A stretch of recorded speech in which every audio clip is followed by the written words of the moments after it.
there, I'm Danny Flexen. Welcome to the latest edition of SecondsOut ReFLEXions. Here every Monday, 4:30 PM, to talk about the boxing action of the weekend just gone. And this weekend we saw a big show in Leeds, probably the biggest UK show since the pandemic restrictions began to ease.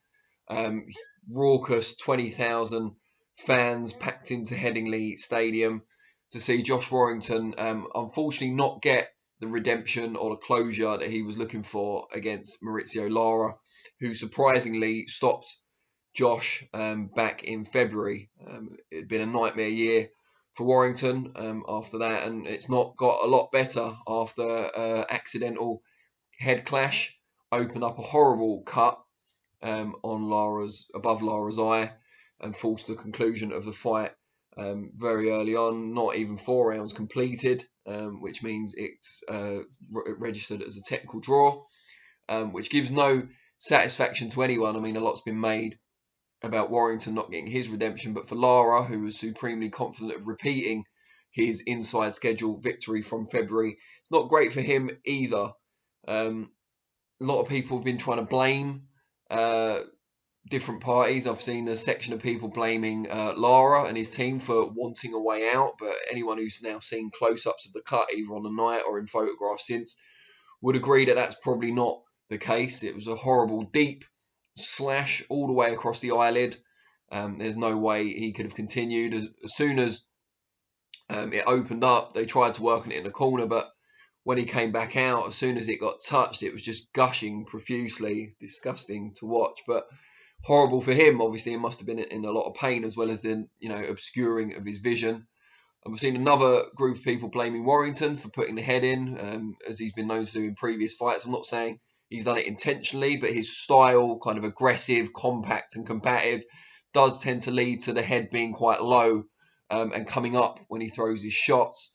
In this case, it's hard to attribute blame specifically to him. I think they were clashing heads from early on. It's just that their styles, they're both quite aggressive. Lara certainly didn't take many backward steps either. But referee Steve Gray had been told by Lara a number of times in the ring to watch Warrington's head. And he warned him once, but didn't really do much more than that. And it was a frequent occurrence. Now, whether it's Warrington's fault, Lara's fault, or a combination of the two, I think the referee could have acted a bit more severely a bit earlier on. I'm not saying it would have avoided the premature conclusion that we saw, but it certainly wouldn't have been a bad idea. Not to give Steve Gray too much stick, but yeah, I did feel for Lara, because the very thing that he was cautioning Gray about for at least 3 times before it happened then occurred and forced the fight to end. What annoyed me as well is people both prominently in the media and also fans on social media claiming that it was going one way or the other, despite a very, very brief amount of time in the ring. There's no way that anyone could have foreseen that Warrington was, on his way to a clear victory. Yes, he didn't have the nightmare start he had in February, and he was boxing a lot more and mixing his shots up. He was a lot more defensively responsible in the early going than he had been. But it was very early in the fight, and who knows? I think they both had one decent round, Warrington the first and Lara the second. I think Lara still looked dangerous, but for people saying, well, yeah, Warrington was just going to get stopped again anyway, you can't say that either. Warrington was certainly boxing with more awareness this time around, but Lara didn't seem perturbed or dissuaded in any way by this change of approach. So, yeah, just inconclusive, anti-climax as it turned out. And Warrington said in the post-fight interview that he wants to fight Lara again. He said it'd kill him if someone else beat Lara in the meantime.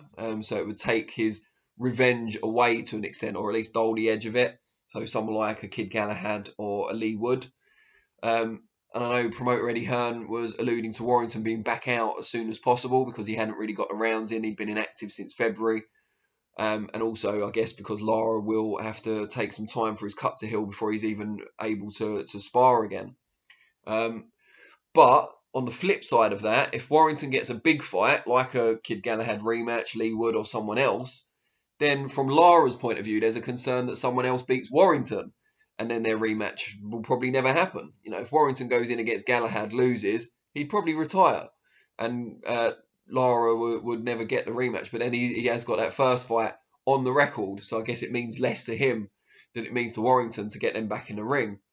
But for Warrington, if he's desperate for that Lara rematch to clear up any doubt on his record, it was of course his first and only defeat so far, then maybe he should wait, until Lara's ready for the rematch. I'm sure, as bad as the cut was, I'm sure it could be made for either late this year or early next year. It's not really that long to wait. The Zone have got a big stable, a lot of fighters to get out, but we'll see what happens. Maybe they're desperate to get Warrington in a big kind of domestic clash. If he has only got 2 or 3 fights left in his career, get that in a big arena or a stadium in Leeds and really make a lot of money out of it. I can completely understand that too.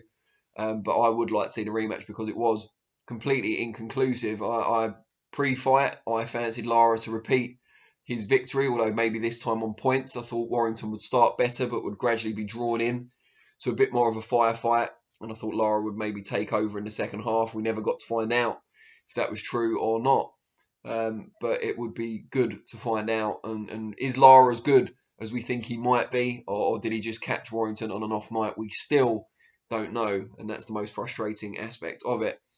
And a night where we didn't get the kind of action and the consistent entertainment that perhaps the lineup on paper suggested. I'd said in the preview show, ReFLEXions last week, that I expected both Katie Taylor against Jennifer Han and Conor Bennett against Adrian Granados to be mismatches to an extent of dominant victories, and so it kind of proved.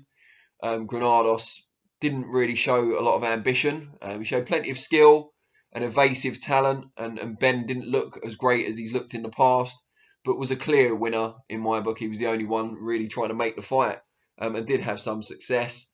And then Katie Taylor absolutely dominated Jennifer Han. It looked like, it's hard to believe on that performance that Jennifer Han was a former world champion, but she's had, as I alluded to last week, long periods of inactivity, made her name at featherweight as a world champion. Too small, not active enough, and just, lacked ambition as well in the same way that Granados did. So they kind of played out how I thought they would. Maxi Hughes against Giovanni Straffon was the most entertaining fight of the night, and while it wasn't the kind of very ultra-competitive, entertaining spectacle I was anticipating, it was still a really interesting fight to watch. Maxi Hughes delivered a career-best performance when it mattered the most. Won the IBO title, which I don't regard particularly highly, but it should open doors for him. He's on a great run of form and just completely outboxed Giovanni Straffon, who we know from destroying James Tennyson in his last fight in the UK is a danger man, but just completely disarmed him from both southpaws, but from the southpaw stance, stayed really, really compact, made himself as small as possible, kept his gloves up, moved constantly, lateral footwork both ways, and rolling, dipping out the way of shots, always in place to counter, used great angles, lovely variety on his punches as well.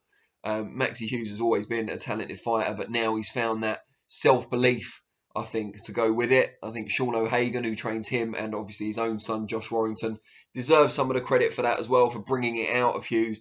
But no one deserves more praise than the man himself. And love watching Maxi Hughes and just really happy for the success he's having at the moment. Ebony Bridges against Maylis Gangloff, who memorably was given a bit of a pasting by Ellie Scotney in her second fight. Pushed Bridges all the way, and a lot of people thought she did enough to win, but was adjudged a loser by 1 point over 8 rounds. People across social media were unhappy with that. I've got to say, I only watched the last 2 rounds of that fight, both of which seemed to be Gangloff rounds. But I missed the first 6. I think I was putting my son to bed because it was the first fight on the DAZN portion of the show. People out there will have to tell me if I'm right or wrong, if the social media consensus is right or wrong. But most people seem to believe that Gangloff had done enough. Whatever the case, even if it was just a very close victory for Bridges, kind of underlines the fact that she maybe shouldn't have been challenging for a world title against Shannon Courtney not too long ago.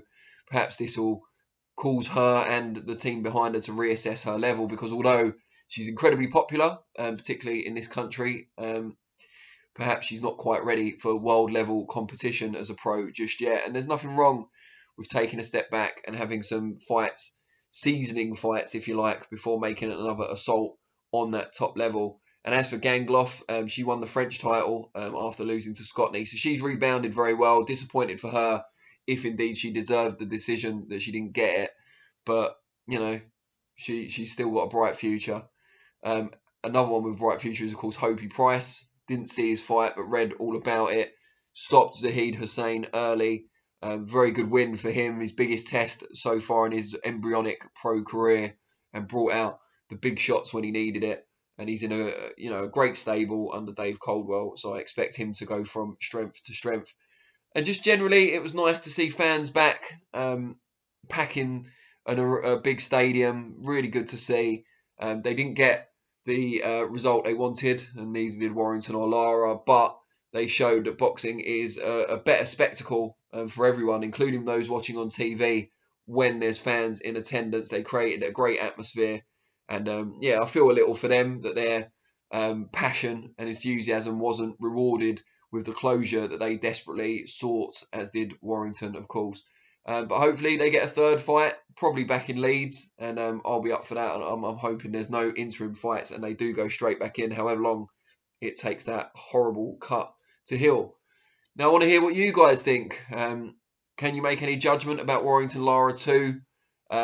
In the brief time it lasted, who do you think was to blame for the head clash? Would you like to see Warrington take a fight in the interim, or would you like to see him wait until Lara is ready to compete? And let me know what you thought of the other fights on the bill and my comments on them, and I'll respond to some of those. I'll be back on Thursday for FLEXions. There's a load of shows this weekend, so I'm not sure which ones I'm going to focus on yet, but you've got Evander Holyfield, who stepped in for Oscar De La Hoya to fight Vitor Belfort in a contest, now moved to Florida, and John O'Carroll's on that show in the US as well. You've also got 2 Frank Warren shows on consecutive nights, a prospect show on Friday, and then Sonny Edwards defending his world title on the Saturday. And Mick Hennessy Sports, got a Channel 5 show, I think, on Friday night as well, featuring Sam Egginson in the main event. So there's loads going on. As I say, I'm not sure which ones I'm going to focus on yet. I think John Houston's video this week will be focusing on Holyfield against Belfort, so probably not that one, although we have got a guy out there who's going to be submitting all his content to us, so you can keep glued to the channel for weigh-ins, press conferences, important quotes and all that kind of stuff. But we've also got reporters at the Hennessy show and both Warren shows, so stay tuned to the channel, I guess is the overriding message, if I'm not too much of a shill. Thanks very much for watching, and I'll see you all soon. Thursday 4:30, and then the next ReFLEXions Monday 4:30.